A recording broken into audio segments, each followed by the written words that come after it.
ഇപ്പോൾ വളരെ ഹോട്ട് ന്യൂസായിട്ട് നമ്മൾ കേട്ടുകൊണ്ടിരിക്കുന്നത് കുവൈറ്റിലെ ഒരു മലയാളി വനിത സ്വന്തം 1.5 വയസ്സുള്ള കുഞ്ഞിനെ കൊന്നിട്ട് സൂസൈഡ് ചെയ്തു. എനിക്ക് പറയാനുള്ളത്, പെണ്ണിനെ നോക്കാൻ കഴിവില്ല, തൻ്റെ ഇടമില്ലെങ്കിൽ ആ പണിക്ക് പോകരുത്. ഇത് ചെയ്യുന്നവരുണ്ട്, നന്നായിട്ട് നോക്കുന്നവരുണ്ട്, നോക്കാത്തവരെ കുറിച്ചാണ് ഞാൻ പറയുന്നത്. അതുപോലെ തന്നെ പേരൻസ് നിങ്ങളുടെ ഒരു ചിന്താഗതി മാറ്റി എഴുതണം. കാരണം ഒരു പെൺകുട്ടി ജനിച്ചു കഴിഞ്ഞാൽ, ഒരു പ്രായമായി കഴിഞ്ഞാൽ ആരുടെ കയ്യിലെങ്കിലും ഒന്ന് പിടിച്ചു കൊടുക്കണം, എന്നിട്ട് വേണം നമുക്ക് കണ്ണടയാൻ. അല്ലെങ്കിൽ അവർ കണ്ണടഞ്ഞ അടയില്ല. ആ ഒരു ചിന്താഗതി ഇന്നത്തെ പെൺകുട്ടികളുടെ ചിന്താഗതിയെല്ലാം വേറിട്ട ചിന്താഗതിയാണ്. അവർക്ക് ലിവിങ് ടുഗദർ, സിംഗിളായിട്ട് മതി, പ്രസവിക്കേണ്ട, സ്വന്തം കാലിൽ നിൽക്കുന്നു, അങ്ങനെയൊക്കെ വളരെ ക്യാപ്പബിളായിട്ടുള്ള യുവതലമുറയാണ്. അതുകൊണ്ട് ഈ പാരൻസിൻ്റെ ചിന്താഗതി ഒന്ന് മാറ്റി എഴുതും.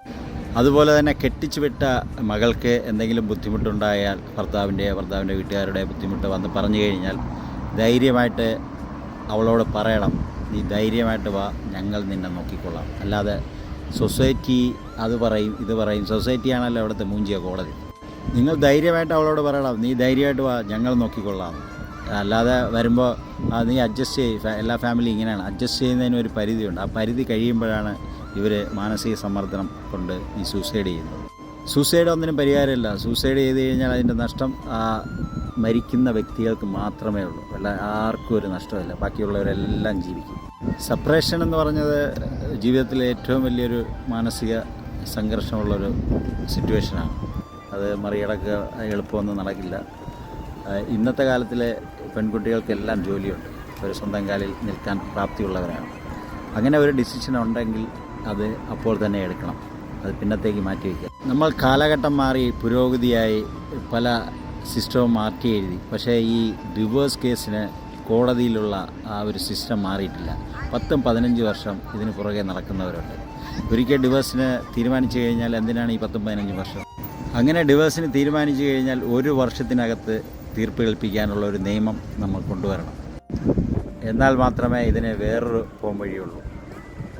അതുപോലെ തന്നെ ഈ പാരൻസിൻ്റെ ചിന്താഗതി മാറ്റി ആരെങ്കിലും കയ്യിൽ ഒരു കറവ പശുവിനെ പോലെ പറഞ്ഞു വിടുക, ഒരുപാട് സ്വർണവും ഒരുപാട് കാശും ബംഗ്ലാവും എല്ലാം കൊടുത്തിട്ട്, എന്നിട്ട് എന്താ, പെൺകുട്ടിയുടെ ജീവിതം ദുരിതമായിരിക്കും. ഓരോ സ്ത്രീയും സ്വയം തീരുമാനിക്കുക, നിങ്ങൾക്ക് ഇത് കണ്ടിന്യൂ ചെയ്യണോ വേണ്ടേ എന്നുള്ളത്. വീട്ടുകാരുടെ സപ്പോർട്ടാണ് ഏറ്റവും കൂടുതൽ വേണ്ടത്. ഈ സമയത്ത് അങ്ങനെ ഇതുണ്ടെങ്കിൽ വീട്ടുകാർ സപ്പോർട്ട് കൊടുക്കുക, എങ്കിൽ മാത്രമേ ഇതിനൊരു പ്രതിവിധിയുള്ളൂ. അല്ലാതെ നമ്മൾ ഓരോ ഇൻസിഡൻറ്റ് നടക്കുമ്പോൾ എന്തെങ്കിലും പറഞ്ഞിട്ട് കാര്യമൊന്നുമില്ല. ഇത് പ്രാവർത്തികമാക്കണമെങ്കിൽ മെയിനായിട്ട് അത് പാരൻസിൻ്റെ ഭാഗത്ത് തന്നെ ഉണ്ടാവണം. ഒരു സപ്പോർട്ട്, നല്ലൊരു സപ്പോർട്ട് തന്നെ പെൺകുട്ടിക്ക് കൊടുക്കണം. അതുപോലെ തന്നെ നമ്മുടെ നിയമാവലി തിരുത്തി എഴുതണം, മാറ്റി എഴുതണം. കുറഞ്ഞ കാലത്തിൽ ഒരു ഡിവോഴ്സിൻ്റെ തീരുമാനമെടുക്കാനുള്ള ഒരു നിയമം.